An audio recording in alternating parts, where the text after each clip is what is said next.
మనకి ఒక కొత్త రూల్ పాస్ అయింది కదా. మెయిన్లీ ఏంటి అంటే ఆ రూల్ లో ఉన్నది ఏంటి అంటే ఫస్ట్ అమ్మాయిలకు కూడా అంటే ఇంట్లో ఉండే ఆడవారికి కూడా వాళ్ళ తల్లిదండ్రుల ఆస్తి నుంచి సగం పాలు పంచాలి అని చెప్పేసి.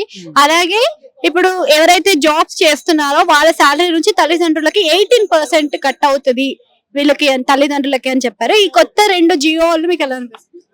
రెండు బాగా అనిపిస్తున్నాయి కానీ ఫస్ట్ అయితే అంత వర్కౌట్ కాకపోవచ్చు. సెకండ్ అయితే వర్కౌట్ అవుతుంది. ఎందుకంటే ఈ ఫస్ట్ గురించి మాట్లాడుకుంటే గతంలో ఆల్రెడీ సీనియర్ ఎన్టీఆర్ చేశాడు ఆల్రెడీ. సో ఫ్యామిలీకి సంబంధించిన ఆస్తులలో సగము ఫ్యామిలీలో ఉన్నటువంటి కూతురుకు సంబంధించి రావాలని సీనియర్ ఎన్టీఆర్ ఉద్యమం చేపట్టారు. చాలా నడిచింది. ఇప్పుడు కూడా కొన్ని ఊళ్ళలో అట్లా జరుగుతూనే ఉన్నది. కానీ వాస్తవంగా అయితే ప్రస్తుతం అయితే అది వర్కౌట్ అయిద్దా అంటే చెప్పలేము. కానీ వాస్తవంగా ఇవ్వాలి. అంటే తల్లి అంటే ఏ ఫ్యామిలీ అయినా సరే కానీ కూతురు కూడా ఒక భాగం కాబట్టి కూతురు రావాల్సిన సగ భాగం కూడా రావాలి కాబట్టి మంచి ఆలోచనే.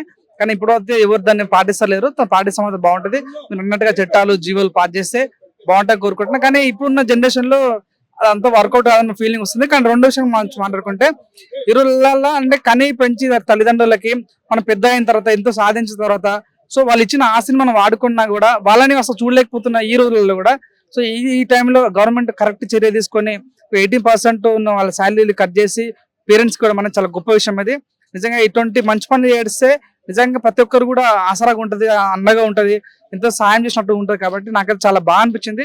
అంటే కొంతమంది కవితను ఉద్దేశించి మాట్లాడుతున్నారు కదా. అంటే కవితకి ఏదైతే ఆస్తి రాలేదో ఈ జీవో ద్వారా ఆయన కవిత పొందే అవకాశం ఉందని ఇంకొంతమంది ఎలిగేషన్స్ చేయడం కానీ రూమర్స్ క్రియేట్ చేయడం కానీ చేస్తున్నారు కదా. మరి దానిపైన మీ అభిప్రాయం ఏంటి? ఇప్పుడు ఎవరైనా అండి కవితకి సెలబ్రిటీ కాబట్టి సెలబ్రిటీ గురించి మాట్లాడుతున్నారు ఎవరైనా సరే అంతే.